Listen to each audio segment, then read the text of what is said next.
there needs to be unity in the underlying approach to parenting. We have to listen to each other, and when we do, we can all be better. Discipline is rooted in teaching, not in punishment. Anyone who says that literally has no earthly idea about child development. They are going to struggle with self-esteem. They're going to struggle with shame, guilt. Nobody likes to be controlled. I'm going to tell you, there is one approach that is actually better than the others. Ladies and gentlemen, welcome to the Extraordinary Family Life Podcast. We're your hosts, Greg and Rachel Denning. Today, we are going to talk about parenting from the same page, or at least the same book. We can parent from the same playbook, but we don't have to be the same people. We want to emphasize today the importance and the necessity of having a dad approach and a mom approach. Dad doesn't have to become mom, and mom doesn't have to become dad in order for you to be effective parents, but you do need to have the same underlying parenting style or approach, which we're going to talk through because there's 4 main different parenting approaches. The fundamental goal is that we complement each other in our strategies and tactics, not compete against each other. Yeah. We're after being true to ourselves, approaching our parenting from the feminine or the masculine, but at the best version of the feminine or masculine, not at the worst. Yes. Yeah. So I guess the fundamental here is it's not about who's right. It's about what is right. And so if the two of us together are saying, hey, we both see this very differently, but we're not competing. It's not I'm right and you're wrong, or you're right and I'm wrong. It's like, what's the right way? What's the best way to consistently get the results that we want? Yeah. And we keep iterating, we keep adjusting, we keep refining until we get the result. And I want to hit something just right from the gates. And I think most parents struggle getting on the same page or around the same core philosophy because they haven't yet learned how to have uncomfortable, disagreeing conversation. It's so critical. You guys listening is so critical. You have to be able to disagree and stay calm and keep talking about it. Even if you're passionate, you still need to control your emotions. While we are going to be talking through parenting specifically, we do have to keep in mind this other aspect of it is 1, you have to improve yourself as a person. 2, you have to improve your marriage and your ability to communicate with each other if you really want to make the most progress possible on this topic of parenting. And I think probably the most common problem is that when couples disagree, they get reactive. And so they either implode or explode, or they get so upset. Now they do the silent treatment. They run off. They're so emotionally attached to it that it turns into a fight and a distance between them. They get cold. And so while it is challenging, we have to stay in it. Well, I think it's fascinating also, and I don't know why this works, but I think it does. If you learn to operate from the framework as though this was taking place in a business setting. And for so many people, that's easy to do. Oh, if I was at work, I would control myself. I wouldn't be yelling at my I would say colleague or bosses or whatever. I don't want you to pretend like your wife is your boss, right? I wouldn't be yelling at my colleagues. I would be controlling myself, and we would be having a conversation. Even if it got heated or passionate, we would still maintain a form of decorum. You can't get out of the boardroom and slam the door and run off. You're done. You're fired. Exactly. Right. We have disagreed on approaches and strategies, but ultimately we have been united in the parenting style that we use, which we're going to get to. Even more so, I'd say we were united in desired outcomes and maybe core philosophies. Because there's been plenty of times when style has been different. One of your spouse's primary roles is to watch you do family life and offer feedback. So please allow your spouse to hold up the mirror and share their perspective. It doesn't make them right. Rachel's not right every time. I'm not right every time just because, hey, I watched that, babe. It doesn't make me right. Right. But we have to listen to each other. And when we do, we can all be better. If we model for our children in the moment how to intervene, how to humbly acknowledge what's going on, have self-awareness and situational awareness, how to take correction, how to apologize, and they see the whole thing. Because I think sometimes, to a fault, there's something's the kids do something, whatever, and it's handled wrong, and nobody says anything until they go afterwards in private and they talk to you and they come back out, and then it's never addressed. Everybody saw that it was handled wrong. So what if we could repair it right there? Yeah.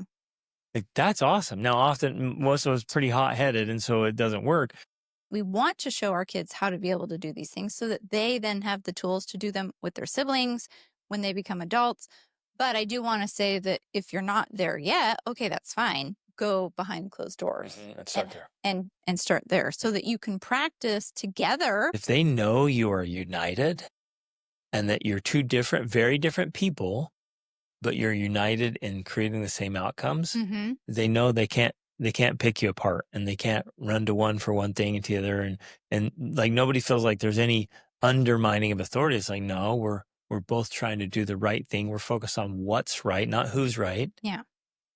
And so it isn't undermining my authority. We're working towards the ideal solution. There needs to be unity in the underlying approach to parenting. Because otherwise, if you don't have that, kids feel insecure. They learn how to manipulate one parent or the other. They learn how to divide you and to like pit you against each other. Kids are smart, and they can learn how to work the system. And that, like, there's nothing wrong with that, because that's actually just human nature, survival. Like, it's just how humans work. And I think we all do that to some degree. So being on the same page or having the same approach doesn't mean that we have to approach or have the same style in the way that we implement the approach. So we need to understand these differences here. We can have the same approach, and that's the words we're choosing to use, have the same approach, and the style of implementation is going to be different for mom and dad, right? But ultimately, that the unity, that's what provides the stability. That's what provides the shared framework. That's what provides the structure that gives the kids that certainty that they need so much in order to really thrive. Yeah. So they get safety, they get assurance, they get this sense of like, okay, there are boundaries here, there's standards. It's clear. There's a unity, like I know what's expected of me, and they want that. They want to feel that they're in a place that there's some clear structure. Right. Hey there, this is Greg Denny. We want to reach as many people as possible and help as many families as possible with these conversations. And we want to keep this podcast ad-free forever. You can help us do that by subscribing on Spotify or Apple Podcasts or wherever you listen, your favorite platform, and on YouTube. And leave a quick review and share your favorite episodes with friends and family. It makes a big difference. Thank you for being a part of this very important movement. So now here's where I want to talk through. There's 4 different main parenting philosophies or approaches. And I want to go through them really quickly so that we can understand them. And of course, I'm going to tell you there is one approach that is actually better than the others. And it's backed up by research. Like, it is the gold standard of parenting approaches. So it's the parenting approach that we all need to be using. It makes sense too.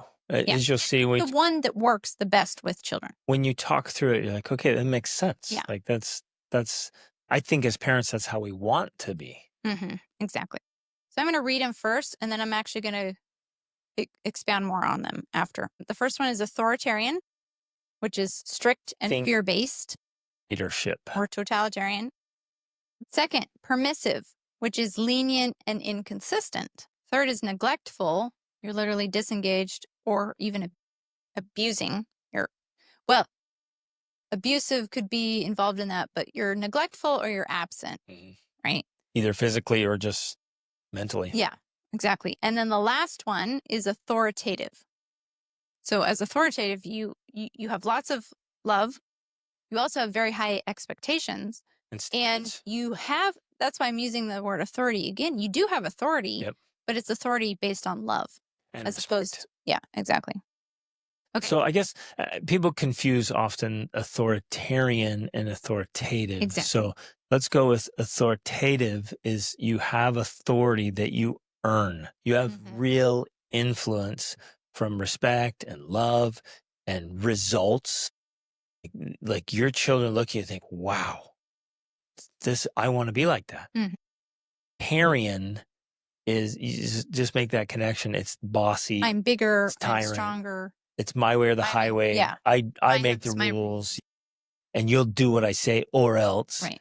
You're literally a tyrant, dictator, monster in your own home, even if you are a nice, good person and you just want the good things for your kids. Right. Yeah, you can be an authoritarian out of good motives, but that doesn't change the fact that it doesn't work. Right. And so, in case you haven't guessed, obviously it's authoritative parenting style that is backed by research to be the best parenting style or approach that is out there. So let's talk a little bit more about each, though, so that we can understand why they don't work, what it actually looks like in real life, stuff like that. I would say, in general, dads are going to lean towards authoritarian, being the boss, and moms are going to lean towards permissiveness. And so it's the competition between gentle parenting and harsh parenting, neither of which work. Right. They just don't work. One of them raises weaklings and babies who think the world owes them something, and they just want safety at all costs, and they want to be pampered and taken care of. They're very entitled. On the authoritarian side, entitled or incapable in many ways. Yes, very incompetent, very underdeveloped. Yeah. They're just little babies. They're grown babies.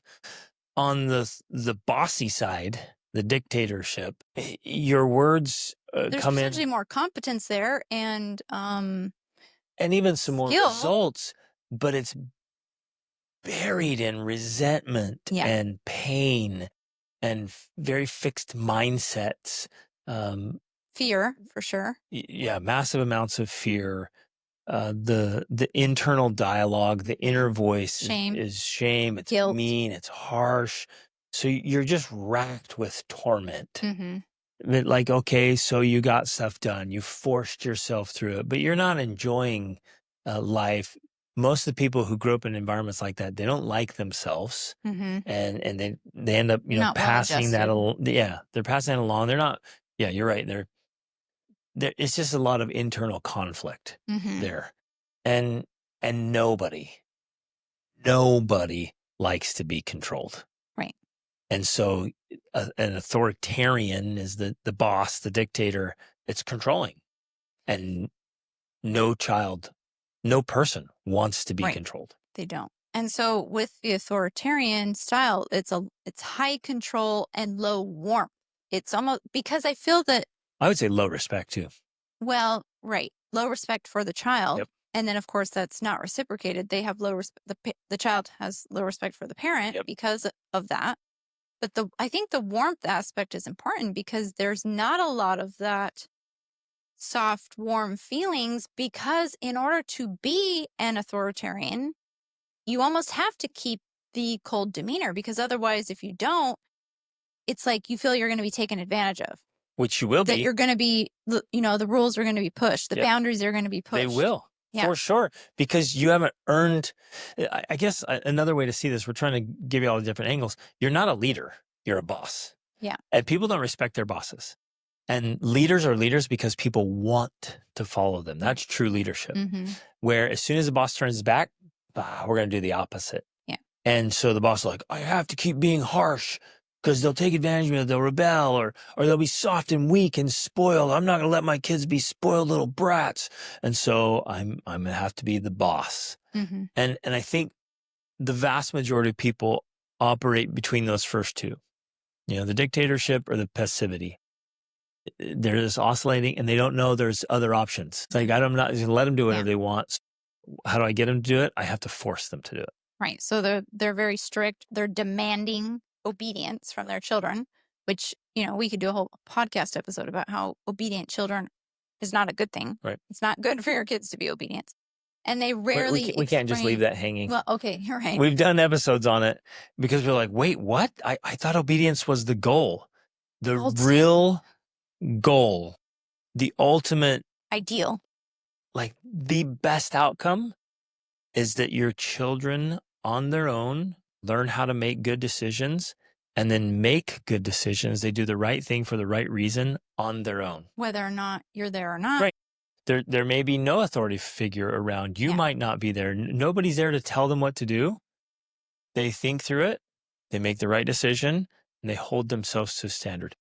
That's the goal. Right. And that is the opposite, not the opposite, but it's very different from just merely being obedient. Well, in fact, you can't get to that outcome if obedience is the main goal. Right. If you're told to obey no matter what, without questioning, without debate, then you're not learning to think, you're just learning to follow orders. And that does not produce that outcome you just described. Right. But part of authoritarian parenting is that they don't explain why the rules exist. They don't explain the reasoning, which is part of this whole obedience thing. They're not explaining why I want you to keep the rule. You're not explaining why you need to do this thing. It's just because I said so. Yeah. You're supposed to obey me. And that is not healthy. If you want to raise well-adjusted kids, that does not work. It will not work, especially because the kids will be grossly underdeveloped. Right. And there is an exception to almost every rule. Right. It's true. And so you actually want to teach your kids that there are exceptions to the rules. Maybe the best example of that is in the Bible. The Bible is just a book of contradictions. Exactly. And as you read through that, like, okay, no, this is powerful. It's important. Right. Like there are exceptions. And so then as mom and dad, as we're parenting, like let's teach our kids how to think. Yeah. And to understand that there are exceptions sometimes, and here's why. And here's why it would be an exception. And so we have to learn how to think about when are the exceptions and when do we follow the rules. And that's true authority. On the best form of parenting, true authority is when I've thought through something and I can explain it to a child at their level so they get it and they can repeat it back to me and they can agree. It's like, yeah, I see what you're saying and that makes sense to me. And so I'm no longer going to fight you on that thing. We don't have to have a battle because I'm in. That's the real power there, because when you can explain something to your child well enough that they get it and they then choose to opt in and keep the rule because it makes sense to them, that's where you have real power. That's the power of authoritative parenting. Yep. There's no more battle. As opposed to with authoritarian parenting, where you focus on punishing them if they don't keep the rules, or threatening them to keep the rules, or bribing them to keep the rules. That doesn't work because it's all externally motivated instead of internally motivated. Yep. Let's have standards. Mm-hmm. Let's have boundaries. Let's operate by principles. And let's talk through it as a family. Let's decide, how do we want to do life together? What's the better way? And then everyone agrees, like, oh yeah, well, this is the better way. Let's do that. Mm-hmm. And we don't have to have a rule. Right. We don't have to have 10 rules around that dumb thing. It sounds like a government. Gosh. Like, of course, in authoritarian, because we touched on it, like the emotional connection is limited because we're not focused on connecting with our child as much as we're on controlling our child. Yep. We want them to obey the rules and follow the rules because we think that that's how you create. I'm here to tell them what to do. Right. And so kids often can appear well-behaved or like good kids, but they are going to struggle with self-esteem. They're going to struggle with shame, guilt, like we mentioned. They're operating out of fear-based motivation. And of course, later, they often rebel. In fact, if they don't rebel while they're living in your home, they're probably going to rebel, at least turn away from many of your standards when they get older because they just thought, I hated it the whole time. So you can have obedient and anxious children, but they're going to be resentful. Yeah, the relationship almost always suffers tremendously under this parenting approach. And because we work with a lot of parents, I mean, we see this all the time. Parents who use the authoritarian approach, they have children who resent them, who rebel, who even sometimes hate them because they have been so heavy-handed. Yep. Okay, the second one, though, permissive. And this could be summarized as something like, well, I just want them to be happy. So I'm going to let them do what they want so they can be happy. It's low control. There's lots of warmth. This is kind of the gentle parenting of like, oh, I'm just here. I'm going to let my kids choose because they know best. Let them decide. We literally just heard this again recently. I'm just going to let my kids decide what's best for them. And anyone who says that literally has no earthly idea about child development. Right. Or child psychology. Yeah. Like you have no idea what's happening in your child's brain and what they're capable of. They need clear structure and boundaries because otherwise it feels unsafe. It feels frightening. You literally remove all boundaries from your child. It's not freeing, it's terrifying. Right. That's how they feel with no boundaries. They need to have clear standards, clear expectations, clear boundaries, so they feel safe. That's what they need. But with permissive parents, they're indulgent, they avoid conflict, and so they will just let them do whatever, as opposed to conflict with them in order to hold those boundaries. And I think it's important right there to point out that kids will test boundaries. They have to. That's their job. They're going to go, you're going to say, hey, don't do that. They're going to do it. Mm-hmm.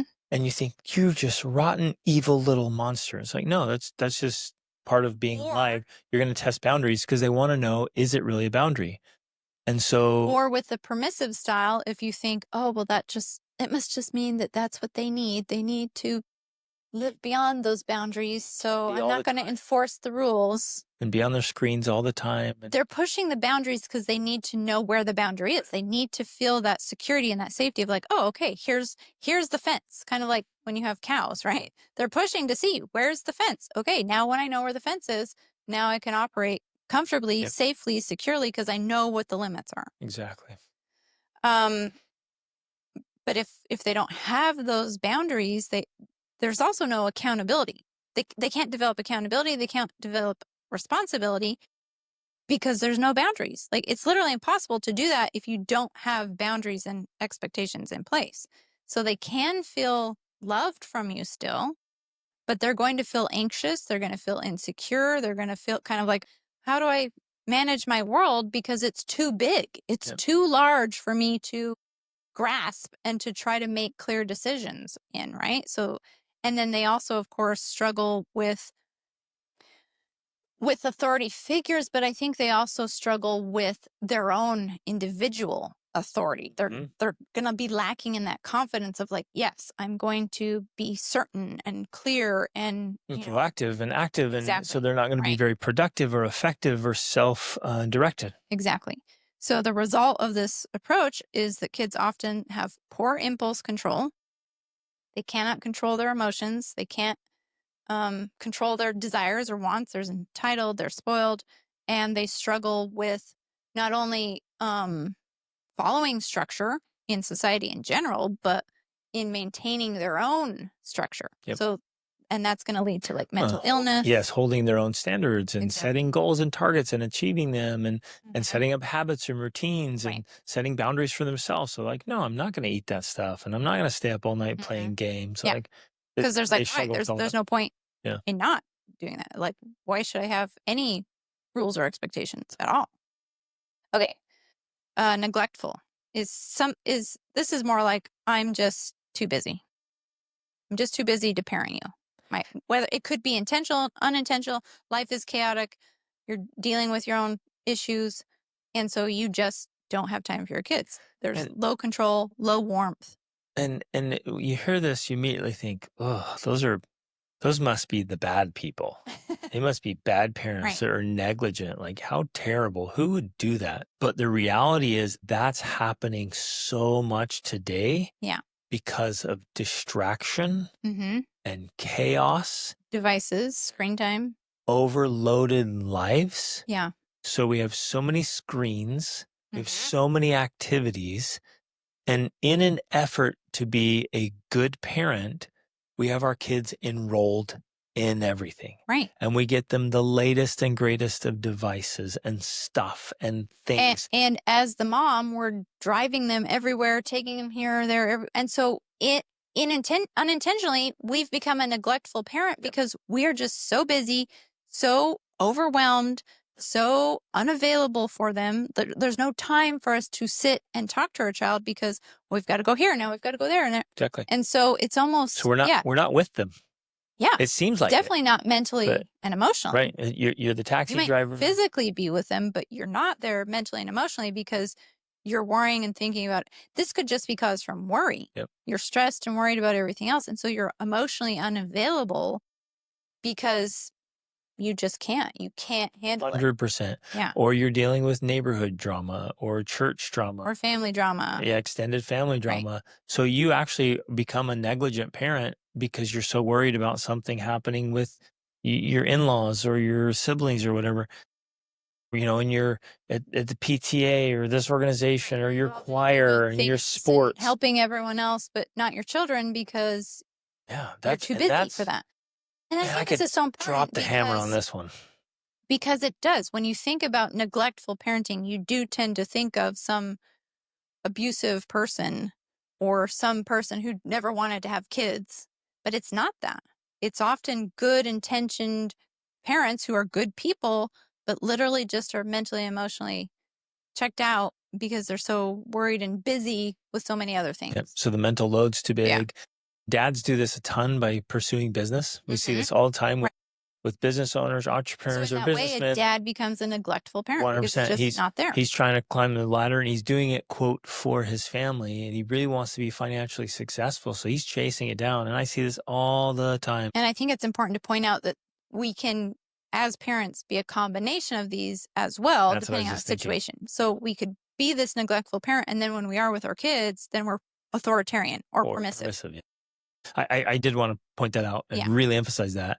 Hopefully, as you're listening, you're like, "Oh, yeah, I've done it's not just I've black been the and boss, white, one or the other, and the dictator, and I've been permissive, and I've been neglectful." And you're like, probably at times been authoritative. I've done all three today, every day. So neglectful doesn't mean you're like letting your child starve in the street or something. Basic needs can be met, but there's little guidance, there's little connection. You're not like super involved in your child. And again, there's a balance here. You don't have to be the helicopter parent, like hovering all the time and involved with everything. That's also not healthy. Right. But there needs to be connection there. So you're not doing things for them. Ideally, you're doing things with them. Right. And that's why our new parenting course is so critically important, because it's parent mentoring. And the mentoring your kids is the opposite of being neglectful. Right. So neglectful parenting is like, what? I pay the bills. They have a house. I tell them I love them. They're good. What's the problem here? Let me live my life. Because you're not involved. You're so caught up in your own life and your own stuff and things. Or you just walk in and it's like, kid, be good. I'll tell you what to do. But you're not coaching them. You're not mentoring them. You're not guiding them. And so it's negligence. Right. And we've had parents even ask us, like, I get bored hanging out with my kids. Like, I don't want to hang out. I don't want to spend time with them. It's just not interesting. And that's a form of neglect because, one, it's not their fault. It's your fault if they're boring and you can't find anything to do with them. And two, you're their parent. So that's your job to mentor them and to be there and guide them. Yep. If they're annoying, or if for whatever reason you don't like your kids or you like being with them, that's on you, man. Yes. That is on you. Right. And so mentor your kids, get involved to help them become people you love spending time with. Exactly. So with neglectful parenting, obviously kids end up feeling abandoned or lonely, or that they have to raise themselves because their parents are too busy. Yep. They often can have poor self-regulation, attachment issues, of course, and a low self-worth. Yep. So finally, to authoritative, which is the you guys, gold standard. This was so many times. Rachel and I get to meet with adults every day. And with adults, 30s, 40s, 50s, 60s, we are still hearing about how they struggle because their parents were one of these three ineffective things. They're like, I had to do everything because my mom was never there. And, on and on. Like it drags through life with them. This stuff lasts decades. It is not just a temporary small thing. This is not insignificant. Right. And I think too few parents realize that because, one, now that they are parents, they're finally realizing the lasting impact their childhood has on them now. And so as a result, two, they're not being intentional enough about how they're raising their children to try to give them as much of an advantage as possible. Okay, authoritative. Authoritative is firm and kind. Beautiful. Which is possible. You can be firm and you can be kind. There's high control, meaning there's order and expectations, there's order, there's standards, but there's also high warmth. There's lots of love, there's lots of fun, there's lots of playfulness, right? It's not cold, distant authoritarianism. So parents set clear expectations, like, they know exactly. And so we should talk about this because we mentioned, the difference is you have expectations or standards or boundaries, but not rules. It's so subtle and It is so very subtle. important here, because when you say it's authoritative, which is the good one, and that their expectations, the authoritarian starts That's a thinking, rule. well, that's what I do. Yeah. I have all of my expectations are very clear. I have rules for everything. It's I like, expect you to yeah, do this and but do it's this not and do this. working because it on the surface it looks similar. The authoritarian and authoritative, it looks similar, but there are subtle differences that are very significant. Well, the best way I think I can mentally picture this in my mind, because it is difficult to grasp in a lot of ways, but I see it as, and in fact, you drew it out the other day and I thought it was perfect, because at first I was seeing, well, it's like a fortress with these 4 walls. But then you drew it out and it was like, here, it's kind of messy and all over the place, but the wall is still there. It's like, okay, this is allowed, but this isn't allowed. And that's here. And so it's a little bit more flexible and organic, as family life often is. Family life is not just rigid straight lines, 90-degree angles. That's not family life. Right. So in some ways, the boundaries are a little bit curvy, quirky, and curvy. And it looks odd, and you're like, well, wait a minute, you don't allow that, but you do allow that. That doesn't make any sense. And you're like, well, it makes perfect sense when we walk through it and explain it, understand it. Exactly. Oh, well, yeah, no wonder. Yeah. And then, well, wait a minute, you got a hard line there, but then over here you have a gate, and the gate, you can open the gate. Yeah, of course you can, but it's a privilege gate. Right. And so if we live by the standard, then we get to open the gate and we get access to that thing. But otherwise, that gate stays closed. Right. So it's not a 100-foot wall that's never available. And we have these scary, threatening, terrible things. That's very dictatorship. And like, if you have a rule that you don't get on the table, that's hard and fast. It's black and white. And so, of course, when the child gets on the table, which every parent who has that rule knows their child is going to get on the table. Like, you just know.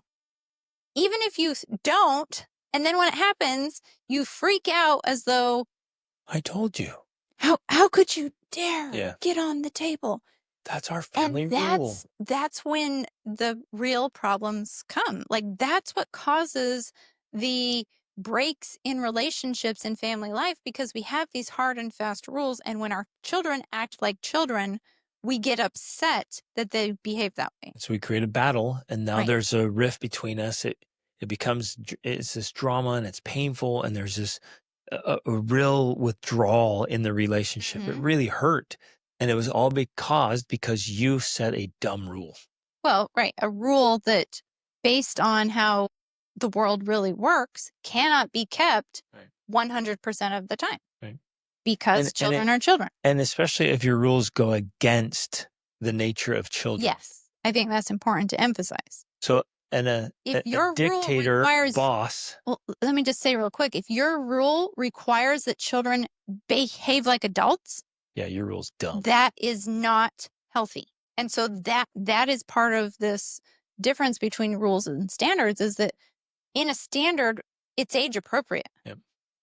So you behave at your age level, but within certain appropriate boundaries, right? Yep.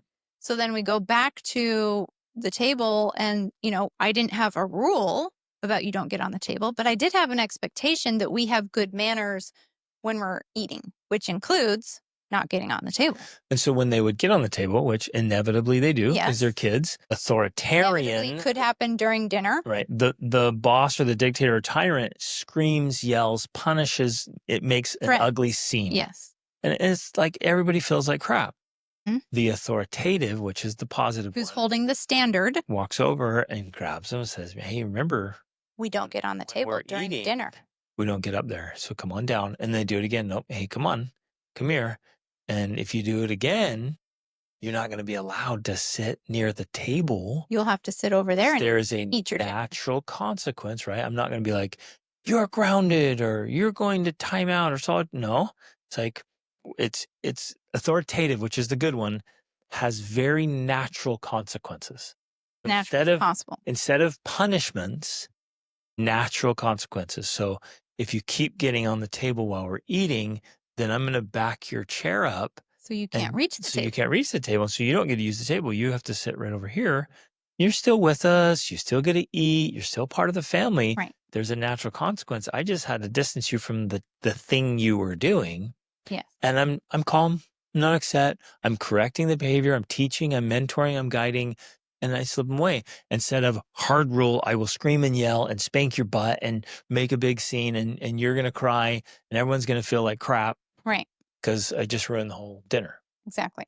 Because we have a rule in our family that we all sit down together and have dinner together. But the problem... And then dinner sucks. And all of your kids hate sitting down to a meal with you because you're a dictator and a tyrant.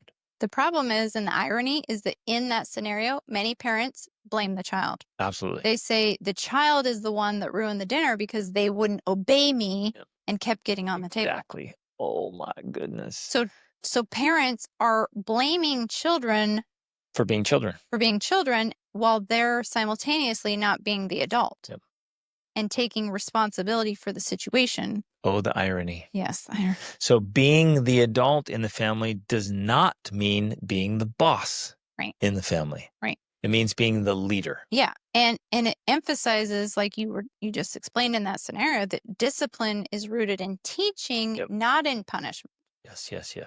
Because what else you would do in that scenario is you would talk to them again and remind them, hey, remember, look at your feet or look at your shoes.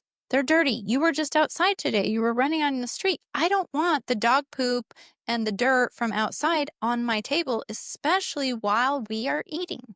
And so you're teaching them why. Why is this a thing? So that they're like, oh, okay, yeah, you're right. I did step in dog poop. I don't want to get that on the table. I should not get on the table, right? The teaching is the key element there, because otherwise, going back to the whole idea of just blind obedience, they're not actually learning. Yep. They're just learning to keep rules out of fear. Well, and they're not learning how to think, and they're not learning how to make good decisions on their own. Right. Write this down, memorize it, internalize it. The absolute best form of discipline is teaching. Yes. And many parents will say, well, I just don't have time for that. I need to get dinner done so I can go do this, or I do this thing, or take care of that. And so they think, well, this takes more effort. It takes more work. It takes more thinking. Instead of they get punished right away for breaking the rule and it's done, I have to do this multiple times and I have to say it multiple times. But what they don't realize is that the one process is, again, emphasizing fear, emphasizing obeying without questioning, which does not develop critical thinking skills, or ultimately it's not creating emotional intelligence and individual awareness, right? Because they're not taught to pay attention to their own bodies or their own thoughts or their own emotions. They're taught to just do what the authority figure tells them, which is unhealthy. Simultaneously, they're not taught to pay attention to themselves or their surroundings or others. Yeah, situational awareness. When you put an arm around them and be like, here, take a look at that and notice that and see that. So with what you see right here, what would be the best behavior? And kids are sharp. They're like, oh, it'd be this and this. Like, exactly. Yeah. So now you notice it. Now you know what to do. Exactly. Instead of, I tell you what to do, you obey. And they're like, I don't even understand why. Because you didn't teach them how to have that awareness. Exactly. And so when you use the authoritative style, you're teaching them autonomy.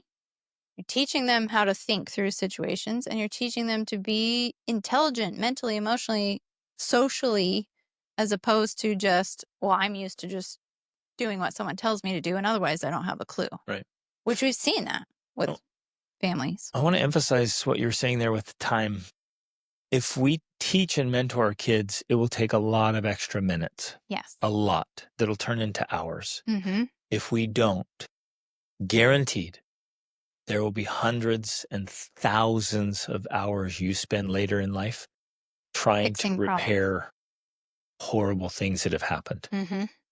And it goes into the hundreds of thousands of dollars and thousands of hours pleading, praying, desperately doing anything to try to get your kids to make good decisions when you could have prevented all of that with a few extra minutes here and there every day, teaching them how to think. Right.